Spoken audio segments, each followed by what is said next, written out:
இங்க இருக்கக்கூடிய இந்த பிரெட் வந்து பாத்தீங்கன்னா தன்னை சூஸ் பண்ணக்கூடாததுக்காக என்ன மாதிரியான சேட்டெல்லாம் பண்ணுதுன்னு பாருங்க. இங்க இருக்கக்கூடிய மாஸ்டர் வந்து பாத்தீங்கன்னா நிறைய எல்லோ பிரெட்ஸ் வந்து செய்யறாரு. செஞ்சது இல்லாம அதை வந்து சேல்ஸ்க்காக வைக்கிறாரு. அங்க இருக்கக்கூடிய எல்லோ பிரெட்ஸ் எல்லாம் பாத்தீங்கன்னா ரொம்பவே வந்து ஹாப்பியா வந்து இருக்கு. அந்த சமயத்துல வந்து பாத்தீங்கன்னா ஒரு கஸ்டமர் வராரு.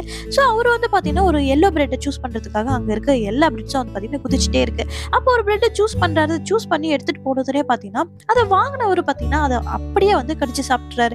இதை பார்த்து எல்லோ பிரெட்டுக்கு பாத்தீங்கன்னா ரொம்பவே பயமாயிடுது.